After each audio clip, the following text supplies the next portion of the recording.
全的。哎，行吗？那个挺沉的。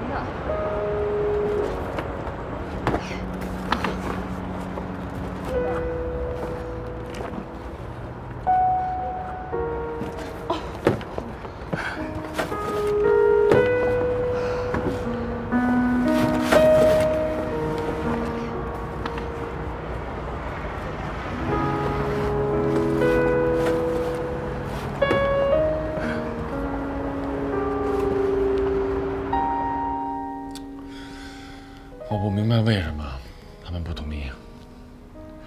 澳洲这个竞争项目，我已经把优势讲得很清楚了，他们为什么不愿意相信我呢？田乐，这个项目的前景非常好，但是风险也是很大的。董事会不愿意去冒这个风险，那也是可以理解的。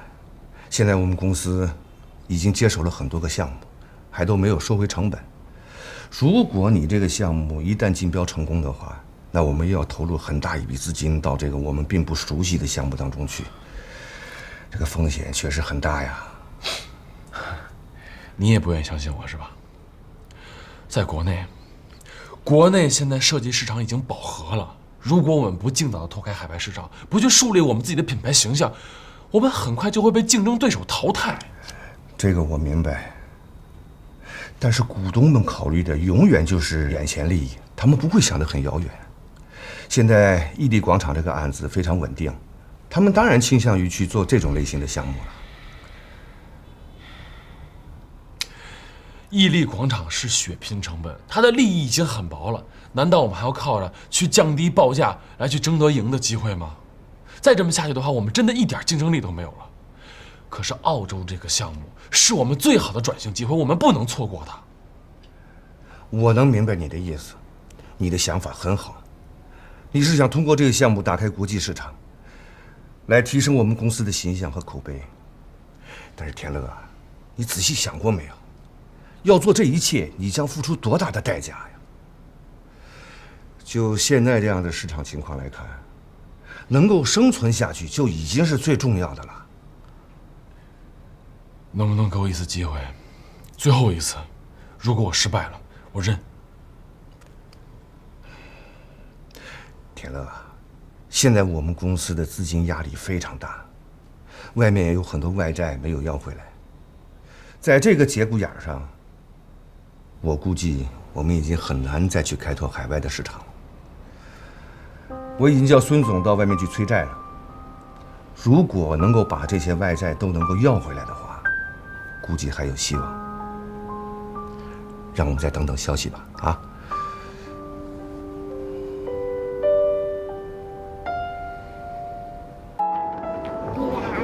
我想跟这些小朋友玩一会儿。一会儿吧，那去吧。玩一会儿就上来啊。行。注意安全。哟，小心小心！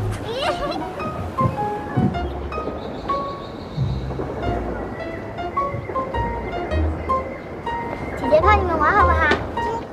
来，姐姐帮你们玩。坐上去，来坐上去。好玩吧？来啊！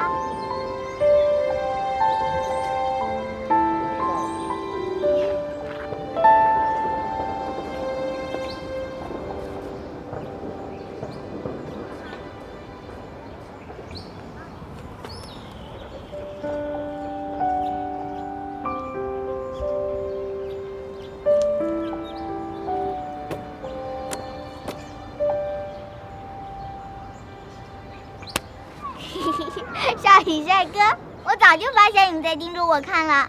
怎么样，还是我厉害吧？是，一练最厉害了，每次我都赢不了你。少宇帅哥，你什么时候走的？你怎么走了都不跟我们说一声啊？我都快想死你了。我上次有急事要去处理，没来得及跟你们说，对不起啊。我也好想你们。那你什么时候回来啊？我还要听你给我讲小王子的故事呢。还要再过一段时间，等我回来就给你讲故事。你知道吗？天乐还有依然都在家里等你呢。我们去找他们吧。哎，现在还不行。为什么？因为我要急着赶回到上回给你讲的小王子的那个星球上去，有事情要办，来不及见他们的。是吗？少羽帅哥骗人。其实那都是书上说的，根本就没有什么小王子的星球。当然有小王子的星球了，这星球上有特别好吃的东西，还有好玩的，住的也特别舒服。等我下回回来就带你去玩，好不好？真的？真的。不许骗人。不骗人。拉钩。拉钩上吊100年不许骗，直皮就是小狗。盖章。盖章不做小狗啊！我不在的日子，你要乖乖听话啊。我会听话的。还有，我今天来看你，不许告诉别人。为什么不能跟他说？我想给他们个惊喜。我想下回我回来的时候，带着你们3个，天乐、依然、你，再回到小王子的星球上去玩。你如果告诉他们的话，不就没惊喜了吗？那好吧。你放心，我不告诉他们。真好。那少羽帅哥，如果你到了小王子的星球，我想你了怎么办啊？我能不能给你通电话？行，那我告诉你个号码。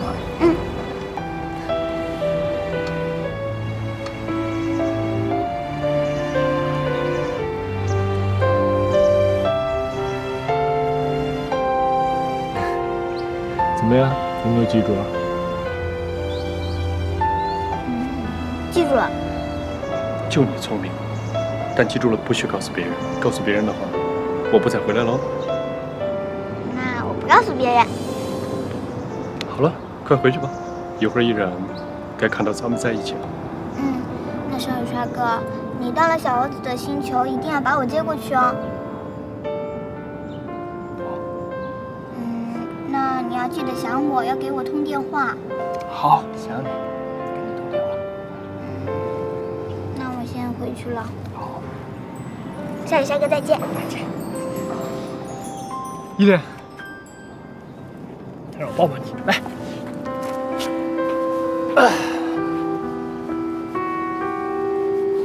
好了，回去吧。妈咪，乖乖的。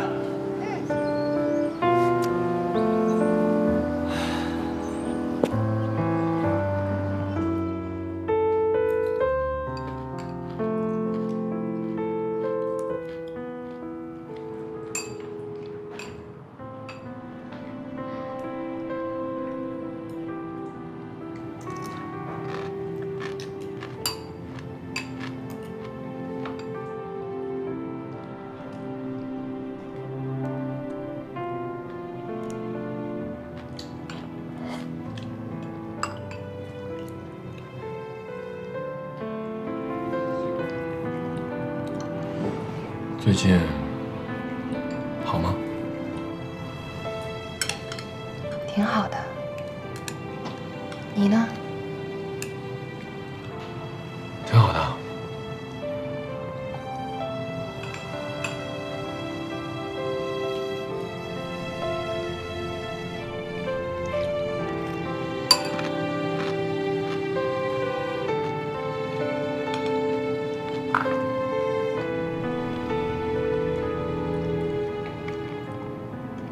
家里我都安排好了，你不用操心，就忙你的工作。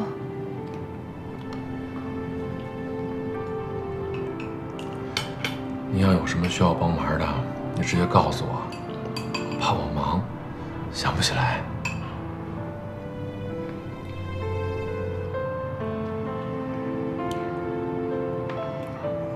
你要喝汤吗？给你盛。我给你们跳支舞吧。老师刚教我的。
妈，先喝碗汤。啊。少宇啊，从来没见你下过厨房，没想到你做的菜还挺香的。我长这么大都没给你做过一顿饭，今天做了几个菜，也许味道一般，但这是我的心意。我希望妈开心。妈当然开心了。以后你还要多给我做几次啊！你做的可比外面任何山珍海味啊都好吃得多。只要你爱吃，以后只要有机会，我一定给你做。哦，对了，妈，刚才我还订了很多新的虫草，就在后面的柜子里面给你放着，记得按时吃。还有公司上的事儿，以后让下边人去做就好了，让他们帮你分担一点，一个人干太累了。哟，少宇，你这几天是怎么了？怎么替妈想了这么多？没有，心疼你，心疼。从小到大，你为了培养我，花了多少精力，花了多少心思，我都知道。那之前因为依然的事儿呢，我对你态度不好，是我不懂事儿，你要原谅我吗？傻孩子，哪有当妈的跟自己孩子记仇的呀？妈不怪你，能有你这么个懂事的儿子，妈已经很知足了。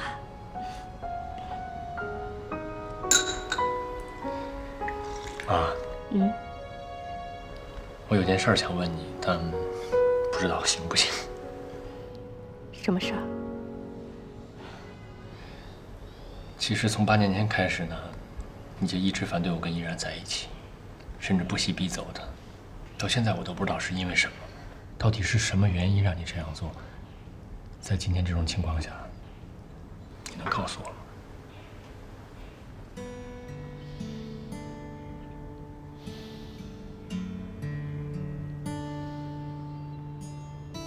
少宇，妈之所以反对你和依然在一起，因为当年他爸是咱们家生意的竞争对手。我跟他爸爸在商场上有很多的明争暗斗，这些你们都不知道。后来，我联合了几家公司，用了很极端的手段，把他们家的生意彻底给击垮了。所以我一直担心，依然是故意接近你，是替他们家来复仇的。妈不得不替你防着点儿。少宇，妈知道当你那么做，可能伤害了你的感情，但是生意场上本来就是你争我夺，不能有半点怜悯，否则被击垮的可能就是我们。你要明白妈的一片苦心。明白，现在明白了，都明白了。事情过去就让它过去了，再去追究谁对谁错，没什么太大的意义。只是这样看来，依然其实也是一个受害者，他没有错，对吗？少宇，很多事情不像你想的那么简单。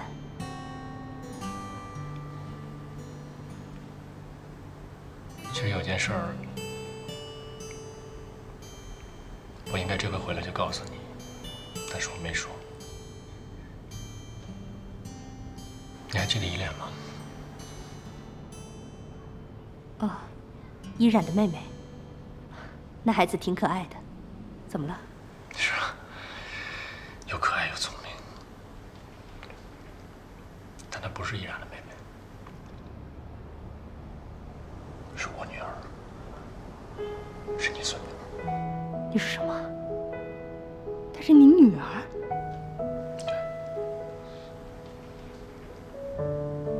你当时逼走依然的时候，她已经怀了我的孩子，只是她没有告诉你，只是一个人默默的离开，选择独自抚养她长大。依莲，真的是你女儿，是我的亲孙女儿。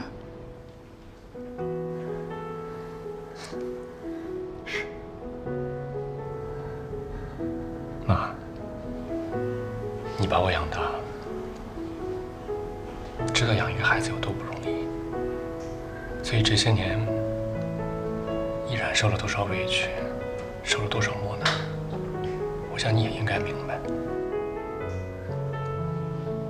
而且他遭受的这些罪，或多或少都是由我们间接造成的，你说是吗？所以过去这些年，不论依然做了什么，对也好，错也好，这都是过往了。我希望你可以用一种宽容的心态去看待它。如果时机允许的话，我真的希望你去多和他接触接触，多去了解了解他。你会对他改观的。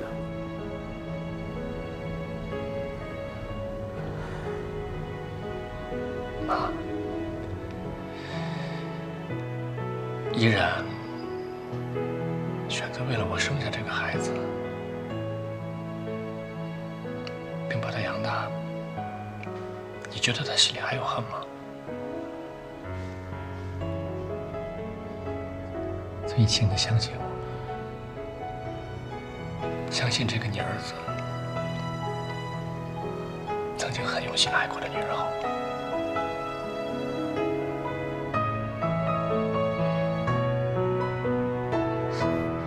谢谢妈。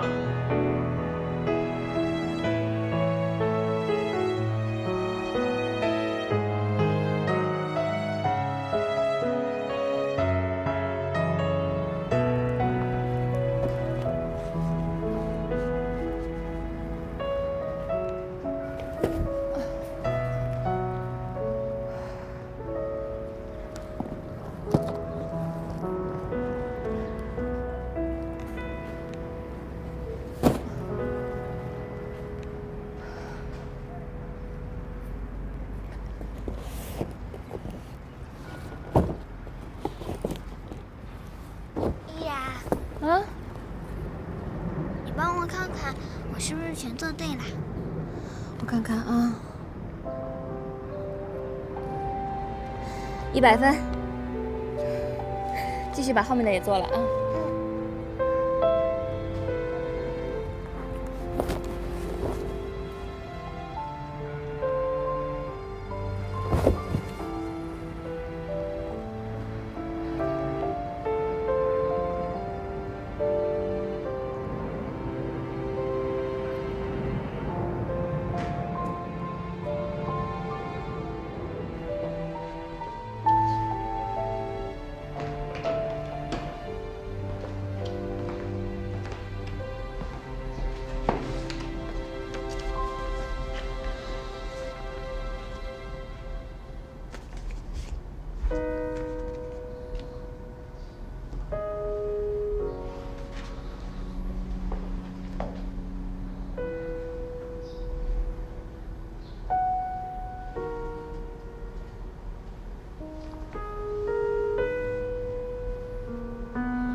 依然，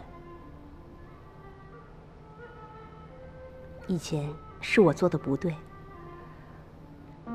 ，3番5次的拆散你和少宇。昨天少宇已经把一切都告诉我了。他都告诉你了？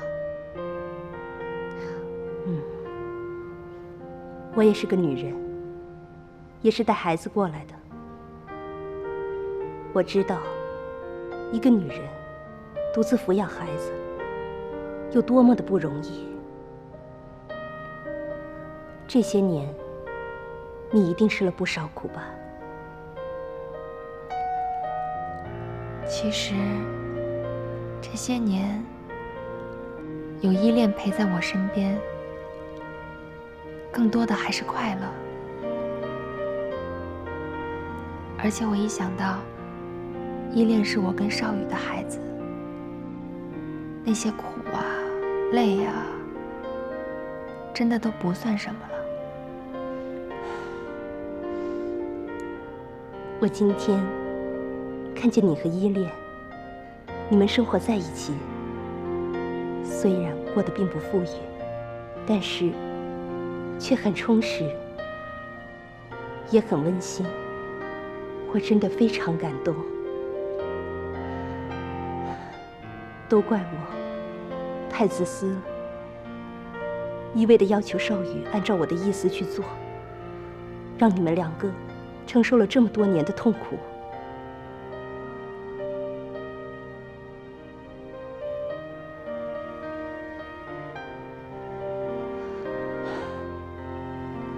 依然，我希望你能回到少宇的身边，你们两个应该重新在一起。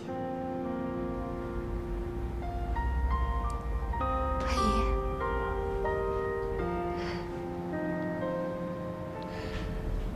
谢谢你，终于接纳我们。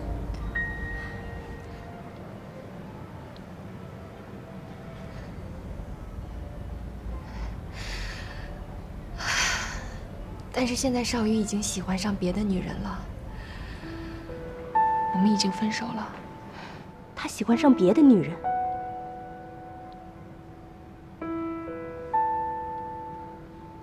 他绝对不可能。我亲眼看见的，他跟李密在一起了。他不可能和李密在一起。如果真有这事儿，我早该知道。他一定是在演戏给你看。演戏？这里肯定有原因。他现在干嘛还要演戏啊？他没有理由再骗我了。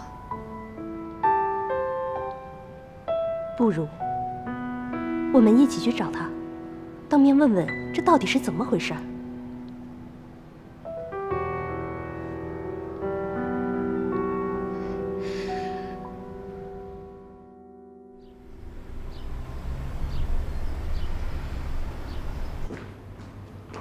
少宇，少宇，我把依然带来了，你应该再跟他好好谈谈。少宇，依然，你去坐会儿，我上楼看看。好。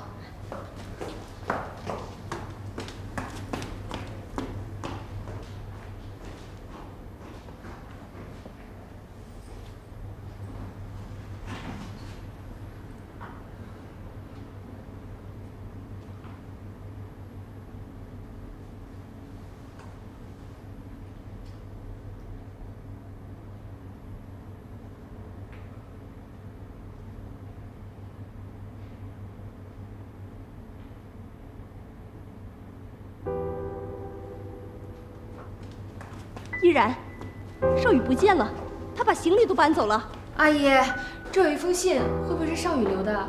信？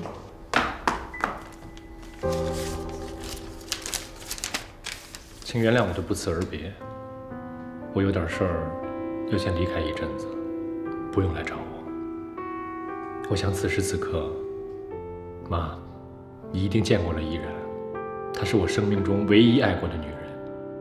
我希望你们能够彼此接纳，为了我，把之前的不愉快全部忘掉。还有依恋，依恋非常聪明可爱，希望你们能够好好的抚养她，给她快乐和温暖。祝你们永远幸福快乐，我会默默的为你们祈祷。少宇。阿姨，少宇这是怎么了？为什么突然走了？是啊，我这就去公司找找。好，你快去，一定要找到他。好的，等我的消息啊。嗯。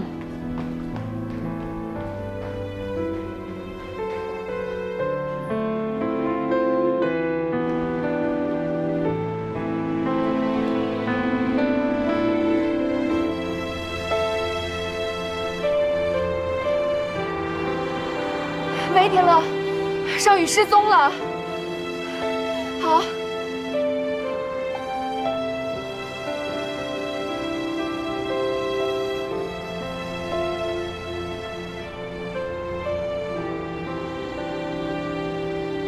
依然，什么情况？少宇怎么了？他留下一封信就走了，我跟他妈妈都不知道他去哪儿了。一封信，信上都写什么了？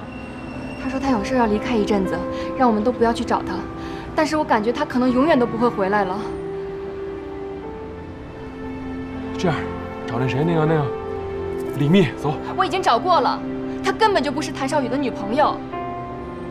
而且上次那回也是因为谭少宇要气我，特意逼他演的一出戏。啊？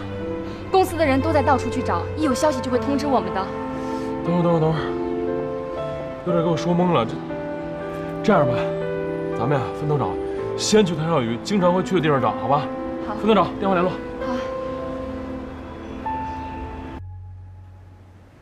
都这么多天了，少宇还是一点消息都没有，他到底在哪儿啊？阿姨，您先别太着急，我先给您做点吃的，您好歹先吃点。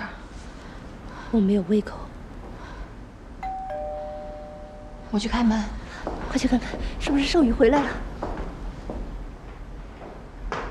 阿姨。董事长。张律师，你怎么来了？坐吧。啊。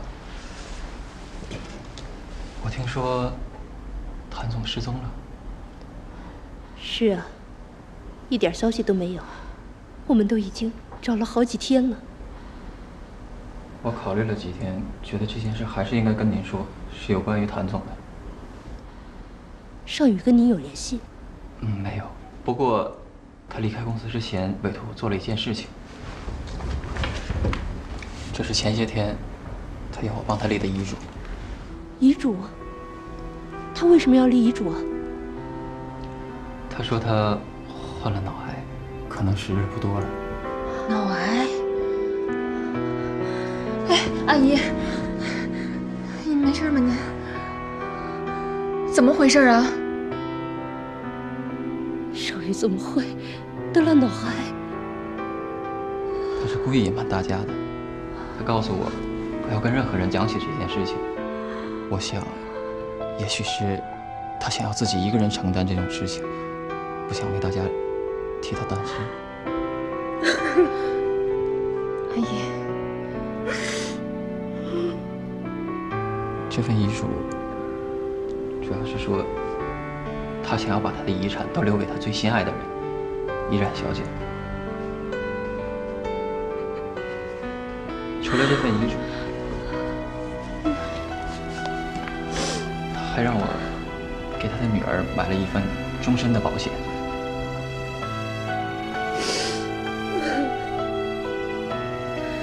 那他有没有说他去哪儿了？他没有跟我提起这件事，我也在想，为什么他突然一声不吭的就消失了。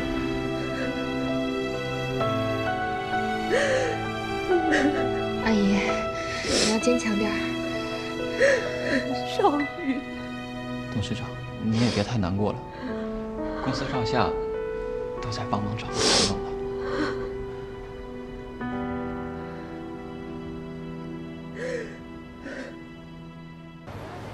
我还有好多工作呢，等我忙完了再陪你玩，好不好？乖乖写作业，快！不能跟陌生人说话啊，快点！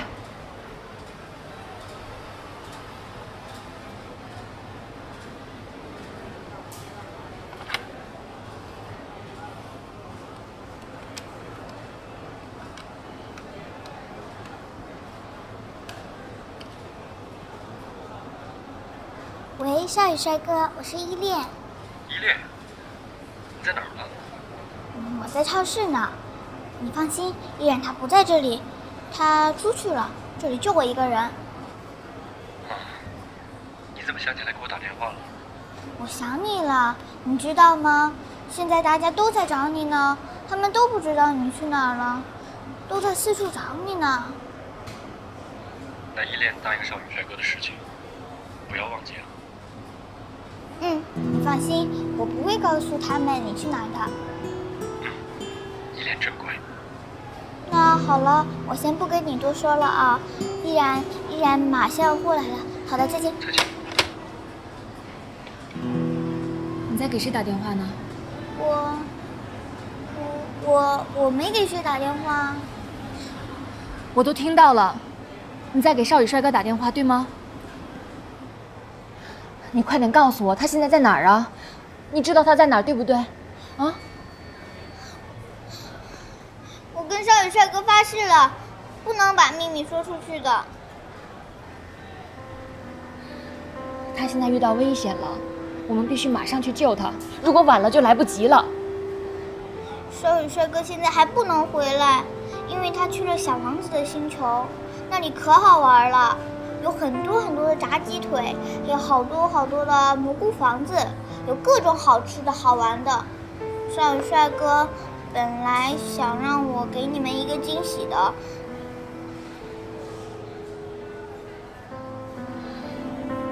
依恋，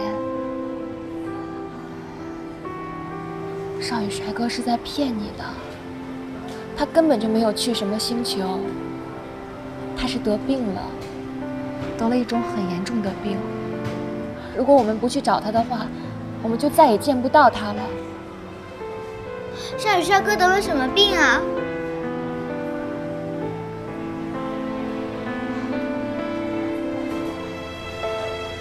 他得了脑癌，已经没有几个月的生命了。而且，你不是一直在问我，到底谁是你的爸爸吗？那我现在告诉你，少宇帅哥就是你的爸爸。我们是不是应该把爸爸找回来呀？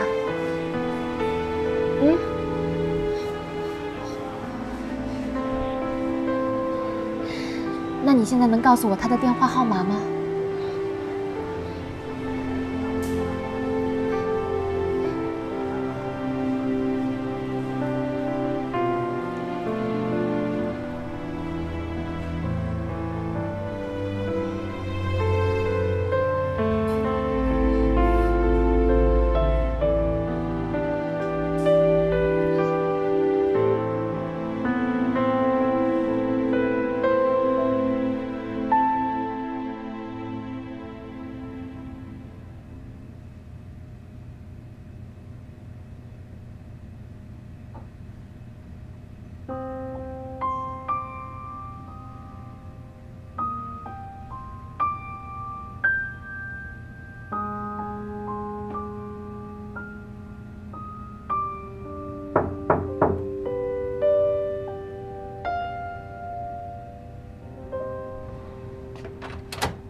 你的病情我们都知道了，你别再躲着我们了，好吗？你就这么一走了之了，你知道我们有多担心吗？这几天，我们把你所有能去的地方都找遍了，可是都没有你的一点消息。你妈都憔悴了好多，人也老了好几岁了。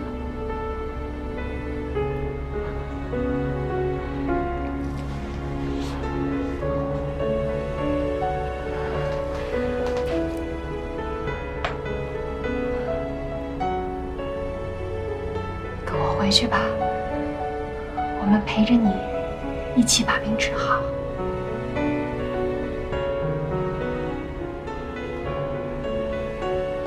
这病治不好，依然。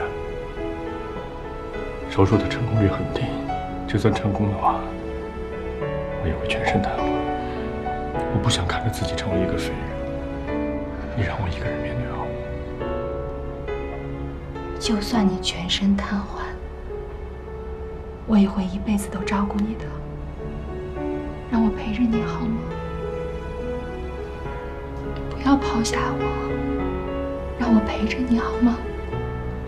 我求求你了，跟我回去吧。我不想成为你的负担，我也不想成为所有人的负担。那你就忍心抛下你妈，抛下我，抛下依恋吗？你这么做对得起关心你和牵挂你的人吗？而且我们这么辛辛苦苦的才走过来，才走到一起，不可能让你再离开我。走，跟我回去，跟我回去。我已经跟你说过了，就算手术成功的话，我也会成为残废。我不想你后半辈子跟我一个残废在一起。我不在乎，你是什么样我都不在乎。我在乎，我在乎什么？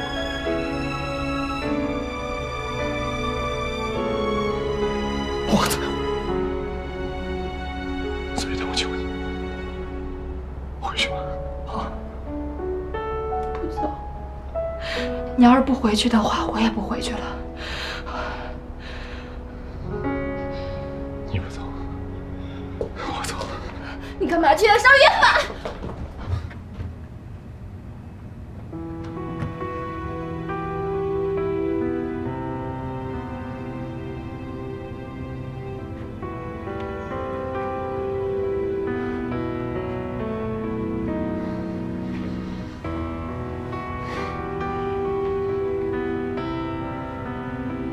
你也来了，依恋。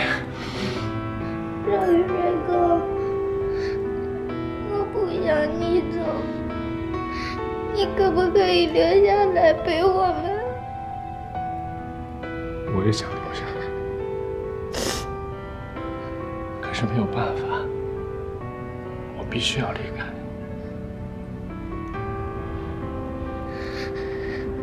所以以后，依恋在想我的时候呢，你就抬起头，去看天上的星星。那很多颗星星里边，有一颗是小王子的。我就是去了那颗星球，知道吗？一定要乖，做个乖孩子，要听依然的话啊。我呢，就是那颗星球，一直静静的、开心的看着你和依然，好吗？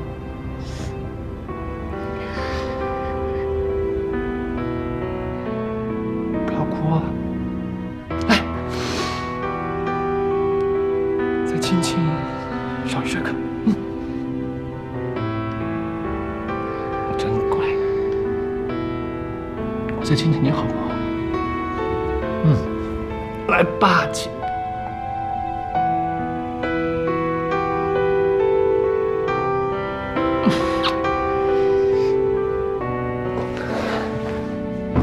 邵雨帅哥，我不要你走，你留下来陪了我，你留下来陪我们好不好？你不要走，你留下来陪我。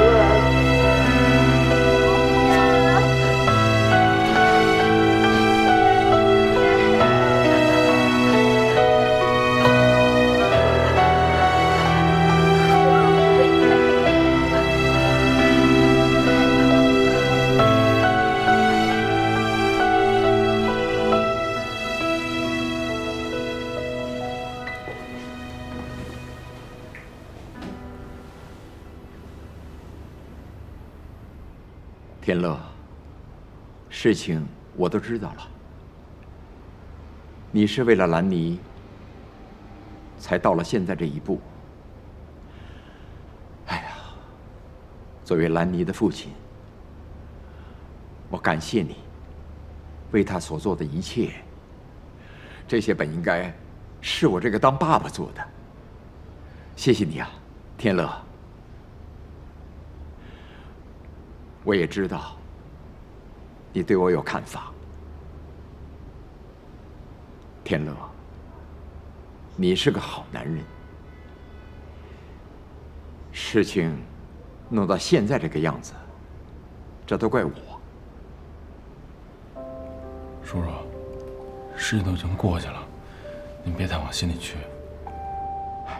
不，我一定要告诉你，兰妮从来没有欺骗过你，她更没有想利用你达到什么目的。你们俩相爱，我也没有干预过，只是后来我想，既然你们俩相爱，如果结了婚，也许我的债务就，说是惭愧啊。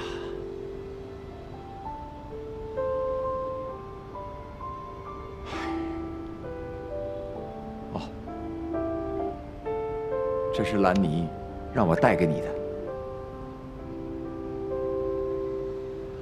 孩子啊，你没有看错兰妮，她配得上你的爱。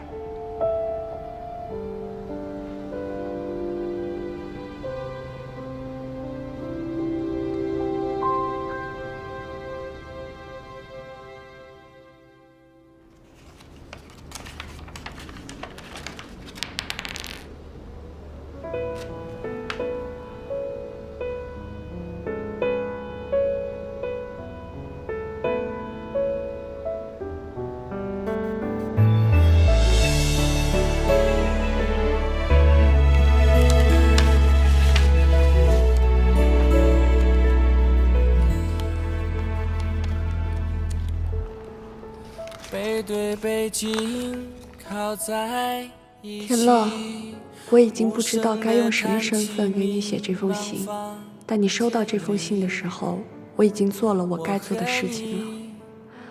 我花了很长的时间才明白什么是真正的爱情，不是占有，甚至也不是相守。我走在原来我们走过的那条熟悉的路上，去了咱俩吃过的大排档。这世间所有的相遇都是久别重逢。我一直在想，如果那天我没有遇见你，你没有帮我留在少宇家，那现在会是怎样一种情形？如果一切都是命中注定，哪怕注定结局就是这样，我还是会选择认识你。我以前一直觉得，只要彼此喜欢就能在一起，永远在一起。就是为了情到缘。现在我明白了，情到缘浅，一切都是天意。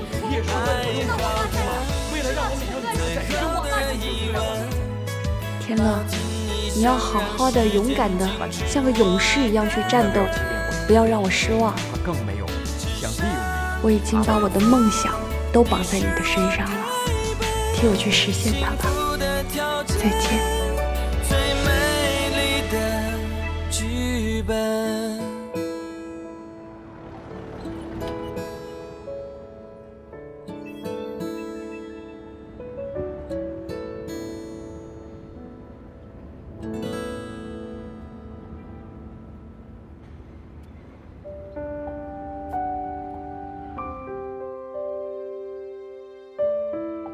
之前林总的话是对的，现在我们公司的发展进入了死胡同，小公司借名实力在壮大我们呢，却一直在求稳，所以发展自然就慢了下来。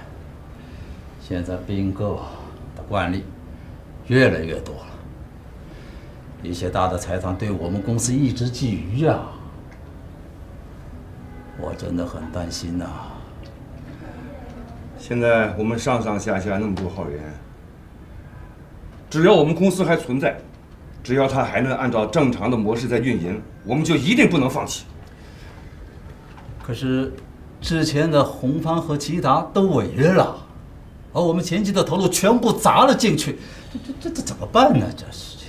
是啊，现在公司要突围的方法只有一个，就是天乐之前所说的那个澳大利亚的项目。这个项目现在竞标的公司很多，难度很大。如果我们公司一旦中标的话，我们就可以在业界一炮打响，整个公司也就有救了。啊，这个也是啊。哎，可是林总还在看守所呢。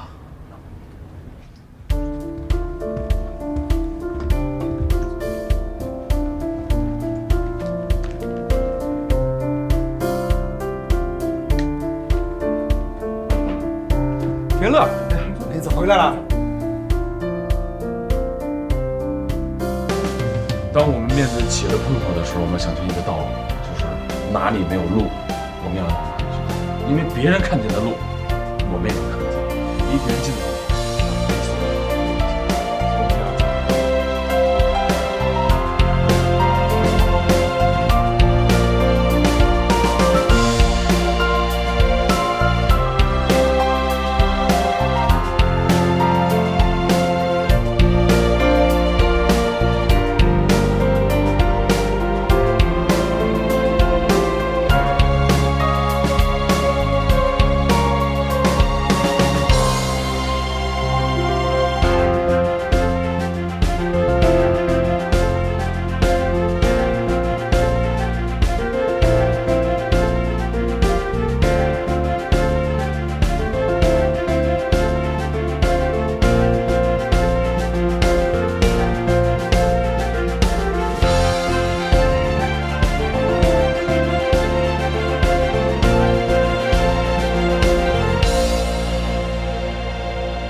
好，那我就开始介绍我的创意。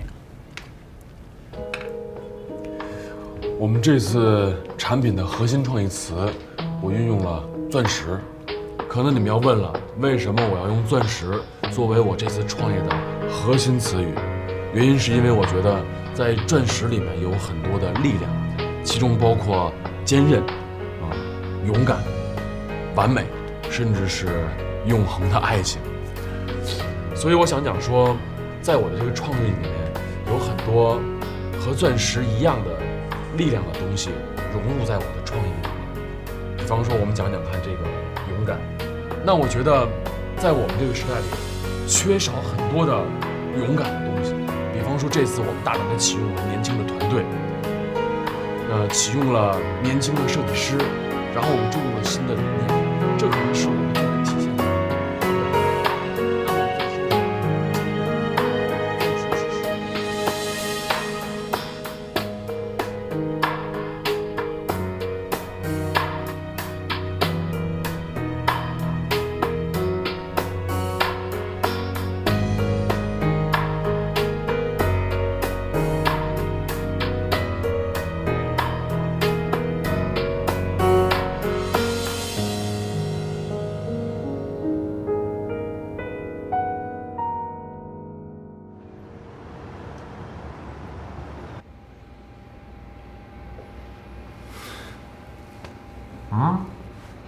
你这干嘛呢？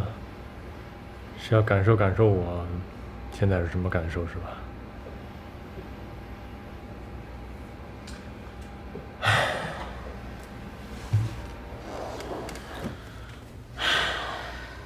就是想学着换位思考一下。兄弟，跟我说句实话，你怕吗？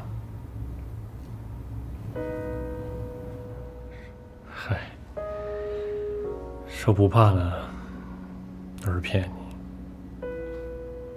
怕，真的怕。但我怕的不是挨这一刀，而是怕我进了手术室再也出不来。着我能出来，但我瘫痪了，看着你们每天来照顾我。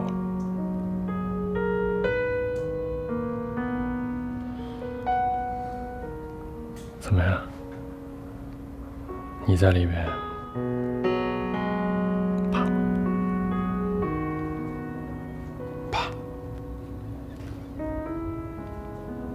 怕自己再也出不来了，害怕见不着我爸了，我奶奶也害怕见不着你了，没别的意思。但说实话，挺怕的。以前我活着呢，觉得什么事儿都是为了自己，为自己活。但现在我明白了一个道理：为你爱的人活下去，这才是真正的勇敢。我这一段躺在这儿，每天看着依恋来看我，小家伙就是鼓励我，告诉我要勇敢，勇敢。是啊，一个小朋友都能很坦荡的、勇敢的面对生活，我们怎么可能做不到呢？天乐，学会勇敢，也别辜负勇敢。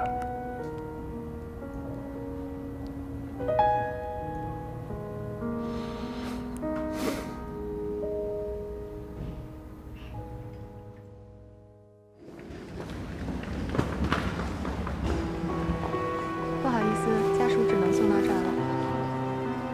少宇，别紧张，妈在外面等着你呀。少宇，加油啊，挺住，我们都在外面等你。依恋，快过来，跟爸爸说，爸爸你要加油，要坚强，我们都在外面等你，快说，依恋，快说啊，叫爸爸，说爸爸加油，说呀。好吧，我们进去吧。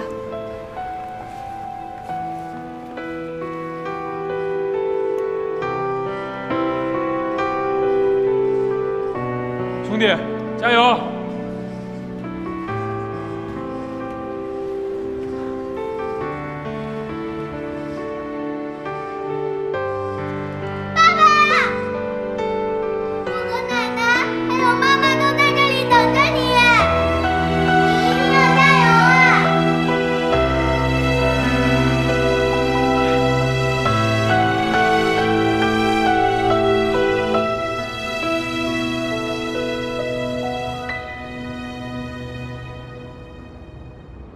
喂，你好。天乐啊，刚才电视台给我来了电话，想明天约你做一个专访，到时候会在电视上进行直播，这对我们公司来说是一次非常好的宣传啊，你觉得怎么样呢？挺好的，帮我答复他们，我一定好好准备。拜拜。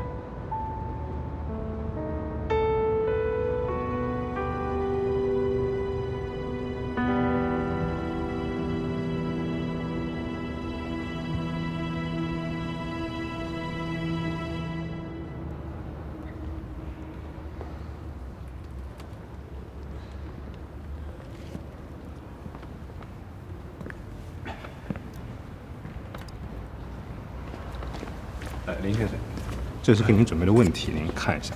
哦，我就在楼上，有什么事你叫他们叫我就可以。谢谢。好，没事。